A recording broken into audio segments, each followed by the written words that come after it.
आजी. मला एक गोष्ट सांग ना. अरे जेवण झालं का राजा तुझं? हो झालं, सांग ना गोष्ट.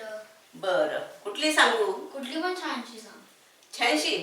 मग वाल्या कोळीची सांगू? वाल्या कोळी? तो कोण होता? अरे फार वर्षापूर्वी ना वाल्या कोळी नावाचा एक दरोडेखोर होता. तो जंगलात राहत असे. येता जाताना तो लोकांना अडवायचा आणि त्यांच्याकडचे जबरदस्तीने पैसे आणि दागिने लुटायचा.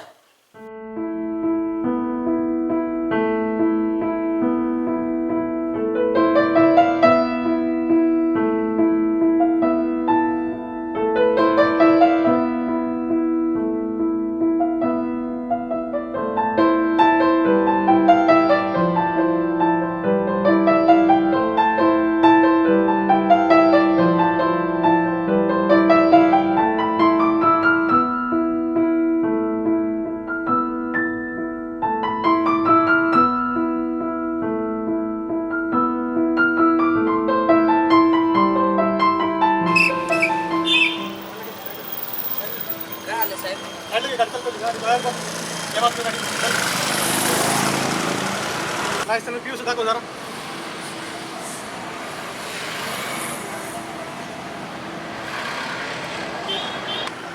लाल सिग्नल लागलं दिसत नाही का तुला? लाल नव्हता साहेब, पिवळा होता. ते मला नको चल पावती बाकी 300 रुपये द्या. चल. हा 300? हा मग अहो एवढे पैसे खरंच नाही आहेत साहेब. मग गाडी तर ठेवून जा, मग बघू काय करायचं ते. अहो आज एक तर एक्झाम आहे साहेब, असं नका करू हो साहेब. 100 रुपये काढून जा. परीक्षा म्हणून सोडतो तुला.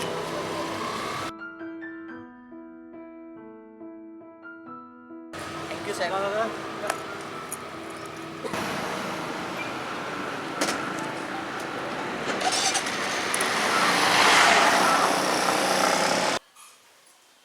साहेब. बोला. काय रे, काय काम काढलं? हो साहेब, 8 दिवस झालं मी रोज खेटा घालतोय. कधी मिळणार आहे मला कास्ट सर्टिफिकेट? अरे बावड्या, वेळ लागतो रे त्याला. 2 दिवसांनी ये जा. हो साहेब, मला ऍडमिशन साठी पाहिजे ते. परवा ऍडमिशनची लास्ट डेट आहे. अच्छा, अर्जंट पाहिजे का? अर्जंट पाहिजे असेल तर पैसे भरावे लागतील. पैसे किती भरावे लागतील? 500 रुपये भरावे लागतील. 500? ठीक आहे, भरतो मी.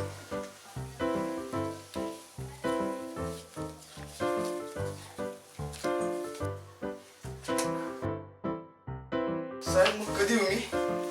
ये रे, 3 नंतर ये आज. नक्की मिळेल ना सर? हो रे, ये 3 नंतर ये जा.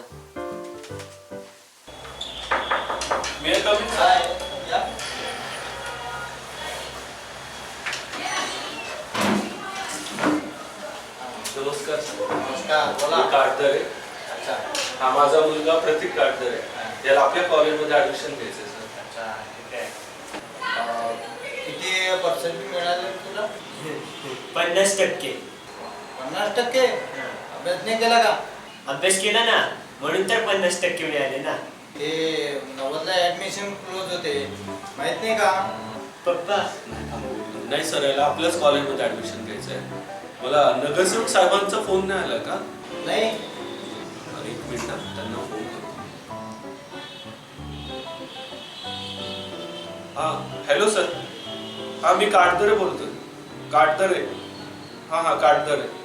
हा सर, ते मुलाच्या ऍडमिशन साठी आलोय प्रिन्सिपल साहेबांकडे. जरा बोलता का त्यांच्याशी? हा, एक मिनिट. हा बोला.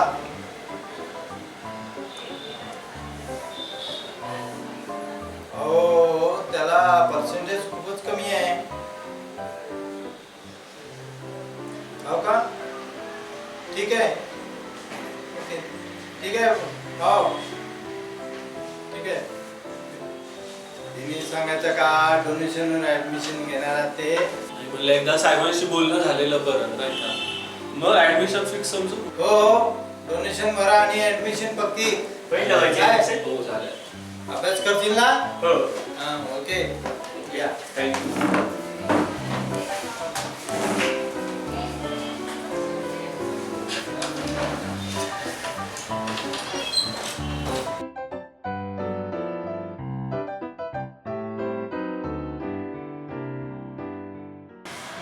डॉक्टर ओ डॉक्टर डॉक्टर बस बस तू इथं बस. अहो माझ्या बहिणीच्या पोटात खूप दुखतंय हो. तिला बघा हो. त्यांना ताबडतोब ऍडमिट करावं लागेल आणि सगळ्या फॉर्मॅलिटीज कम्प्लीट करू. माझ्या बहिणीचा पेपर तयार करा हो. तिला डिलिव्हरीसाठी ऍडमिट करायचंय. आपका मेडिक्लेम है?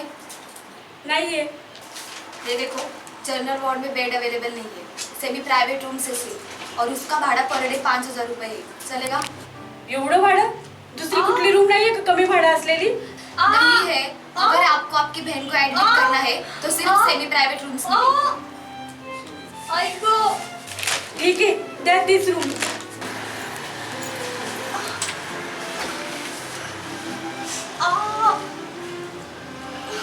एकदा काय होतं, नारद मुनी त्या वाटेवरून जात असतात. आता नारद मुनी कोण? अरे ते देव आहेत. वाल्या कोळी त्यांना अडवतो आणि म्हणतो, ए तुझ्याकडचे दागिने आणि पैसा अडका दे मला. मग नारद मुनी देतात त्याला? नाही रे, ते म्हणतात की अरे बस्सा, हे चोरीमारी करणं पाप आहे रे. त्यात कसले आले पाप? कुटुंबाचे गुजरा करण्यासाठीच तर करतो ना सगळं. आणि लोक आपणाहून पैसे पुढे करतात. मग त्याला काय लाज म्हणायची का?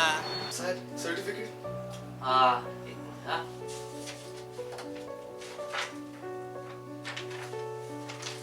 आता तुमचं एवढं मोठं काम होणार म्हटल्यावर आम्हाला थोडी तरी बक्षीस नको का? Thank you sir.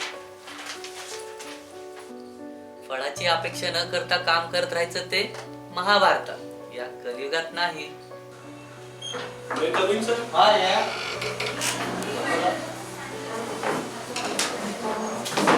मुलाचं ऍडमिशन झालं त्याचे धन्यवाद मानायला सर. अरे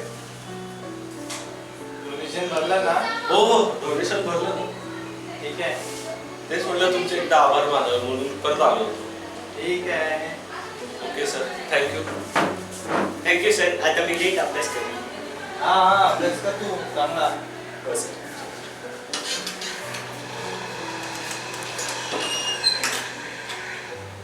त्या लोकांच्या डोनेशनवर कॉलेज चालतं म्हटल्यावर त्यांची पगार ठेवायच लागणार ना. स्वेच्छेने देतात होते ते खुश आणि आम्ही खुश.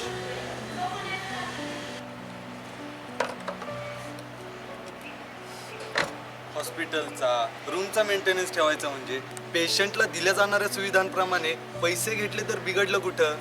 Is just a deal.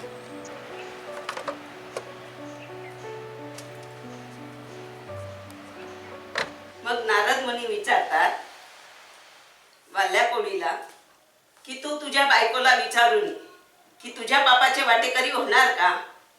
मग काय होतं आजी? मग वाल्या कोळी घरी जातो आणि आपल्या बायकोला पोरांना विचारतो, तुम्ही माझ्या पापात वाटेकरी होणार का? तर त्याची बायको म्हणते की मी नाही होणार तुमच्या पापाचे वाटेकरी. तुमच्या पापाचे भागीदार फक्त तुम्हीच आहात. आम्ही नाही होणार तुमच्या पापाचे वाटेकरी.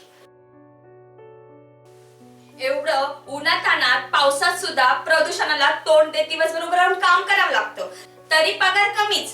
मग वाढत्या महागाईला तोंड कसं देणार? म्हणून मीही काही बोलत नाही. होऊ दे की थोडीशी वर कमाई. मुलांचं शिक्षण, औषध पाणी, हौस मौज कशी व्हायची तुटपुंच्या पगारात?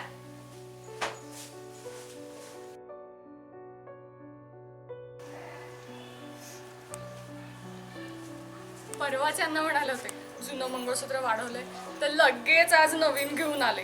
इतकं प्रेम करतात माझ्यावर, मग यांना साथ देणं माझं कर्तव्यच नाही का?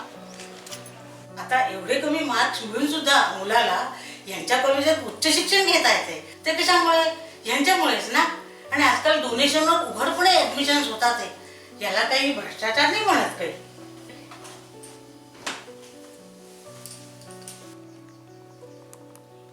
पैसा भरपूर असला ना तरी कामं केवढी असतात ह्यांना. हे गाडी, बंगला, नोकर चाकर, एवढं सगळं लक्झरियस लाईफ ना, त्यांच्यामुळेच तर जगतोय आम्ही. मी नाही जास्त चौकशा करून त्यांना त्रास देत, त्यांनाही नाही आवडत ते. बायकोनं असं म्हटल्यावर वाल्या कोळ्याचे डोळे उघडले. त्याला त्याच्या पापकर्माचा पश्चाताप झाला आणि तो नारद मुनींना शरण गेला. मग नारद मुनींनी त्याला रामनामाचा जप करायला सांगितलं. का? अरे त्याचे सगळे पाप माफ होतील म्हणून. त्याप्रमाणे वाल्याकोडी रामनामाचा जप करू लागला आणि काही वर्षांनी त्याला देव प्रसन्न झाले. तेव्हापासून त्याला वाल्मिकी असं नाव पडलं आणि त्याच वाल्मिकी ऋषींनी रामायण लिहिलं.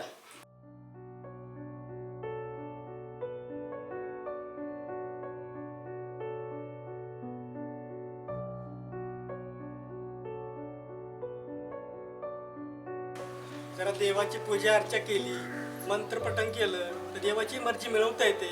मग करली की सगळे पाप माफ. दरवर्षी न चुकता वारीला जातोय. तिथे एकदा का चंद्रभागेत डुबकी मारली की बस तो पांडुरंग सगळं माफ करतो. मग पांडुरंग पांडुरंग. आम्ही दरवर्षी तिरुपती बालाजीला जाऊन दान धर्म मुंडन सुद्धा करतो. तेवढीच मनाला शांती मिळते. म्हणजे आजी, आपण देवाचं नाव घेतलं की आपली सगळी पाप माफ होतात. हो रे, पाप माफ होतील म्हणून मुद्दाम पाप नाही करायची, नाहीतर देव रागावतात. आई, अगं झोपलाय तो, गोष्ट पुन्हा सांगतेस. अगं बाई, झोपलाय का? उद्या परत हीच गोष्ट सांगावी लागणार.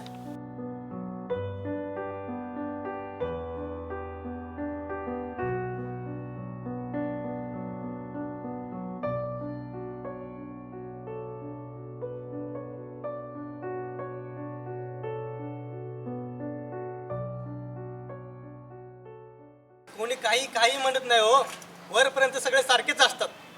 चला, आज महिना अखेर आहे, जास्तीत जास्त गाड्या अडवायला पाहिजेत.